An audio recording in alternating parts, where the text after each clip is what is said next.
ating topic for today's video is kasinungalingan. Ayun. Kasinungalingan, ano ang kahihinatnan? Diba? Oh my God, yan yung pinaka-hate ko. Yung ano, Oo. Yung lies. Tingin mo, in general. bakit ba nagsisinungaling ang tao? Depende. Parang, for me, no need naman magsinungaling. Except pag yung mga surprise, ganyan. Syempre. Or white lies? Oo. Okay lang yung white lies kasi kung parang ganyan, kung surprise naman or ano pa bang okay na lie maliban sa surprises. And white lies. Actually, ginagawa namin ito sa radyo. Sinasabi namin, kunyari kay Sir Rafi, para hindi man laglag ng tao. Alin? Parang, kunyari, kasalanan ko. Ang gagawin ni Ate Odette, sasabihin niya kay Sir Rafi na, Sir Rafi, okay lang, walang problema, pero aayusin naman namin. Hindi, okay lang yan. Yung mga ganon. Para lang, kasi kadalasan, bakit ba naglalay yung tao? Siyempre, para ma-avoid yung punishment ng ginawa nila. Diba? Pero kasi, may ibang naglalay for the sake na gustong iligtas yung self nila na ayaw umamin na mali yung ginagawa nila. I mean, kunyari, nagloko. So, alam mo naman mali yun in the first place. Pero then again, ginawa mo pa din. And, nung tinanong ka, nagsinungaling ka pa. Parang ayaw mong aminin sa sarili mo na nagloko nga ako. So, parang wala. Basta parang sobrang na-off ako pag nagsisinungaling. Oo. Parang mas gusto ko malaman talaga yung totoo. Kahit masakit. Oo. Ganun talaga, di ba? Kaya nga may kasabihan na truth hurts. Kasi nga, totoo naman yun. Kaysa naman yung Masaya ka, tapos hindi naman pala totoo lahat. It's parang a prank. parang pinapaniwala ka sa mga Yes, sa lies. sa Which is lies. hindi okay. Parang ang nangyayari nun kasi ginagawa kang tanga nung kasama mo or ng kausap mo, 'di ba? Parang ang tingin niya sa'yo, paniwalang-paniwala ka, parang nakakababa, Yes. 'di ba? Tsaka Tsaka yung kumakausap, pag once na nagsinungaling na sa akin, off na. Parang lahat ng sasabihin niya is may trust issues na ako. 50-50, syempre. parang Diba? lahat ng sasabihin niya is kasinungalingan. True. Ikaw, Des. Ano po? Des na lang. Sige po. Yung pag-hydrate po sa Lapit ka sa mic. relationship po, yung kunyari po, nag-lies po ako na nag-break po kami ng jowa ko, tas yung alam po ng mga kaibigan ko na kami pa po. Gusto ko po i-hide po kasi po masyado pong red flag po yung tao po. Parang, kasi ang tawag naman dyan, kumbaga privacy. Yes po, privacy na lang po. Ayoko po ikalat po na wala na po kami nito. Eh, bakit? Ano Pero lang? totoo. Totoo po. Ay, aga-aga. Chismis tayo. True. Bakit kayo nag-break? Toxic na rin po ng lalaki po. Dahil? Ilang taon ka nagka-jowa? Po? Ilang? 17 po. Pwede na. Pero wala na kayo, so Wala single na ka na po. ulit. Ano po, masyado po siyang babaero po. Ay! For the allergic tayo dyan. Allergic po Tingin ako nga ng ex mo. Pakita mo kay Ma'am Sel. Bakit parang bigla ka nahiya? Ano ba umiyak yung bata? 18 no. Huwag na po nakakaya. So, nahuli mo na? Nahuli ko na po. Nagloko ka rin naman. Dalawang lang beses nahuli. na po. Dalawang beses na po. Isang babae. Dalawa po. Dalawang babae po. Mas okay yung dalawa kaysa sa isa. Dalawa po. Oo. Confirm. Kasi, Confirmed yan. Opo. Kasi kung kunyari nagloko siya, babae na yun. Opo. Tapos, after 3 months, yun pa rin yung babae. Wala na yun. Nagkaroon na rin po Na-fall ako ng na yun. trust issue po eh. Well, bata ka pa naman. Opo. Pero, paano mo nahuli? Na-curious lang ako. Ano po, bigla niya lang po ako hindi chinachat. One week po. Tapos malalaman ko po, may minamay din na pong iba. Ay! Ganun Parang po. ginost ka! Opo. Tapos po, Hindi naman ako ganong level. Hindi naman ako ganong level ng hindi pang-ghost. pa natin alam.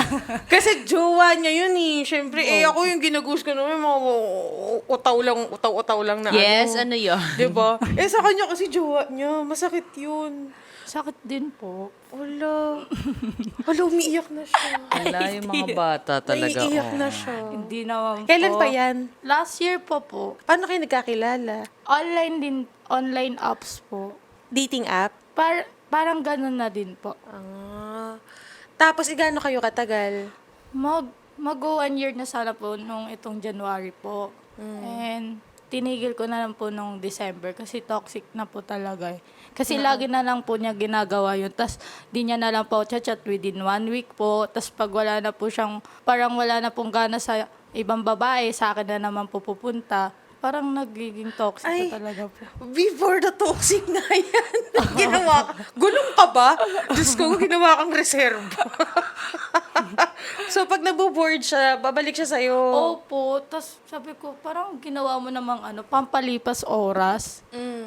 So, pag wala na po siya ma-chat na ibang tao po, sa akin na po siya babalik. Parang Pero paano kanya niligawan? through online din po. Pero nagkita na po kami 2 beses. So, sa buong mag-iisang taon na yun, twice pa lang kayo nagkikita? Opo. And ina-expect mo na ikaw lang talaga? Opo. Kasi po, binibigyan niya po ako ng assurance po. Anong assurance ba yun? Ayaw mo insurance na lang. Ina-update niya po ako lagi. Tas lagi po, Hindi assurance yun. ayun na, Nakakatuwa pa yung mga bata, Diyos ka Lord. ayun na po kasi po tawag ngayon po sa mga Gen Z po. Yung So, pag assurance. binigyan ka ng update, kumbaga assured na po. sa'yo Yes. yung person. Opo. Oh my God, yung Gen Z. Ayun na po kasi yung mga Gen Z po. Ayun na po tawag sa mga assured po. Hindi, ang assurance kasi is talagang paparamdam talaga sa'yo na, Opo. alam mo yun, very sincere sila. Opo, Hindi ganun lang through online or hindi lang through text. Yung nagpapakitang gilas, ewan ko, Gen Z kasi. Gen Z era kasi. Kasi kami, mga auntie na kami. Sure. Mga auntie na. Pero, next time, ang assurance is ipapakita talaga sa'yo. Hindi lang sa...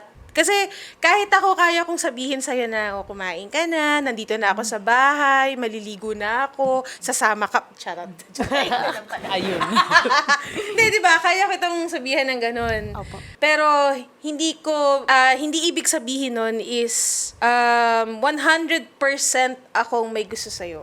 Alam mo yun, it's just parang for the sake of may gusto lang tayong mapag-usapan.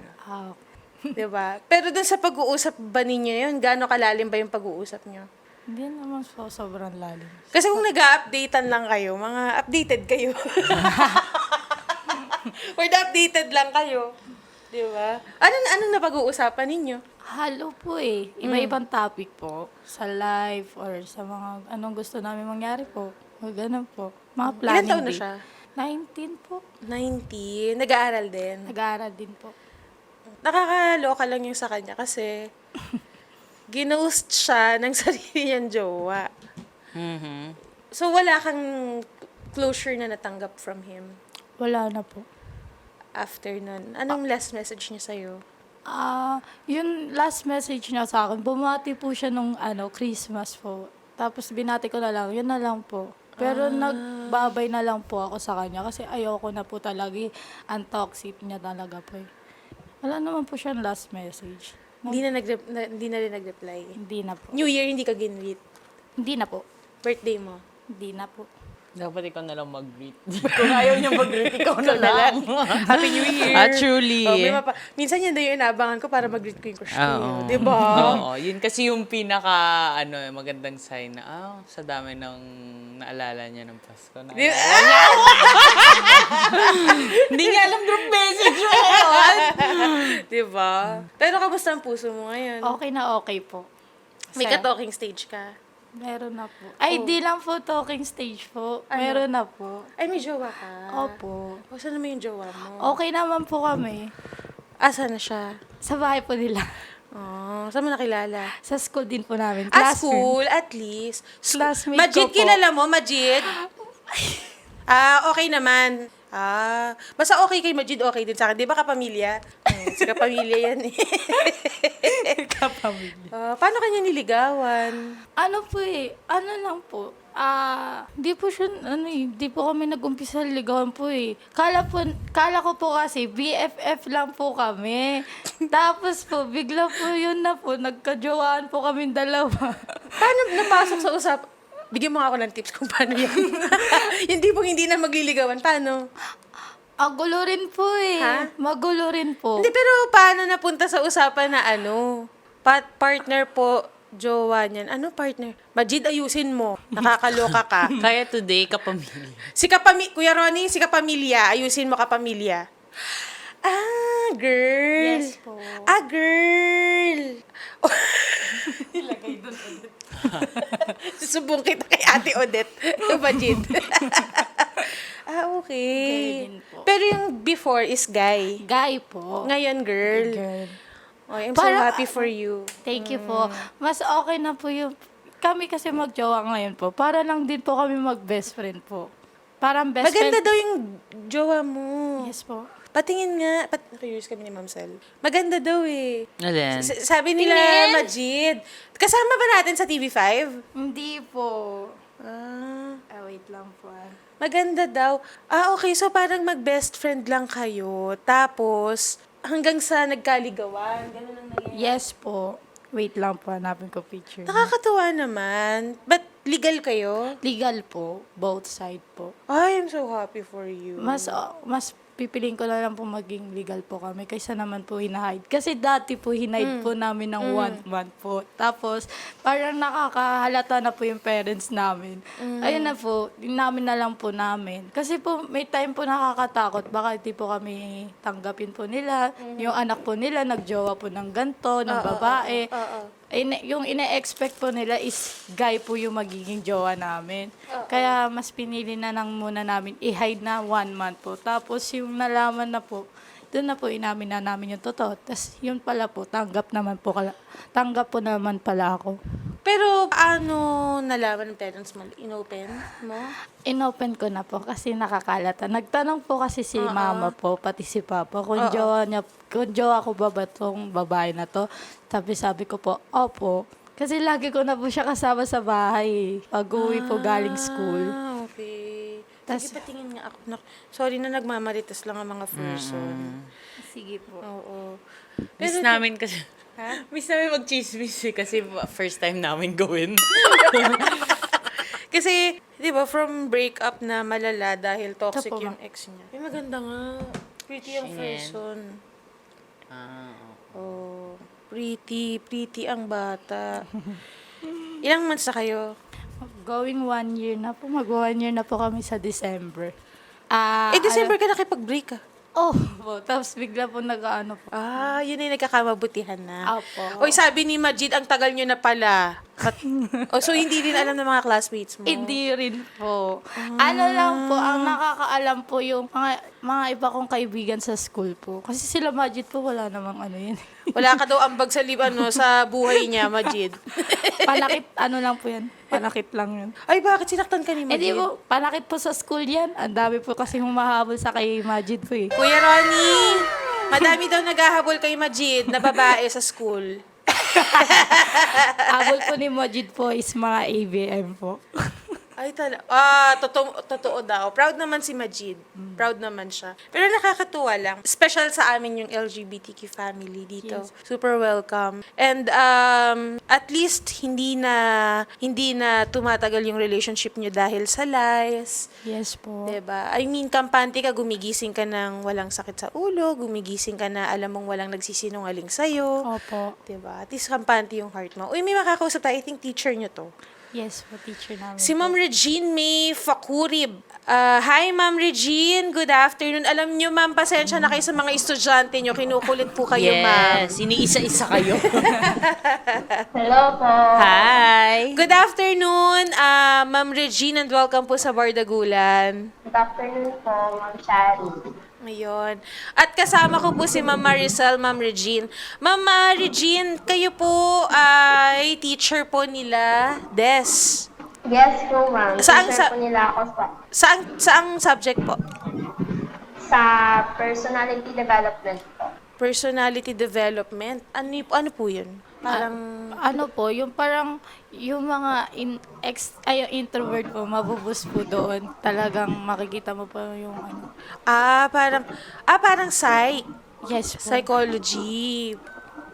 Oh. Ma'am, kayo naman po, ano po ang, tingin niyo po, bakit po ba nagsisinungaling ang isang tao? Bakit nagsisinungaling ang isang tao? Okay, for me po, may dalawang reason po kasi kung bakit nagsisinungaling yung isang tao eh. It's either po for self-protection po or to protect someone po. Okay. Pero ma'am, ito pong pagsisinungaling, madam, ano po yung pinaka-worst na pagsisinungaling na narinig niyo po?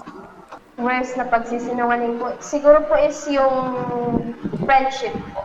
Yung for example po, meron po kayong sikretong mag-best friend. And yung usapan po is, kahit anong mangyari, wala pong makakaalam ng sikreto niyo. Pero dumating po yung point na hindi napigilan ng BFF mo na ikalat yung secret nyo at nalaman na po ng lahat. So, yung result po is nawala yung tiwala sa'yo.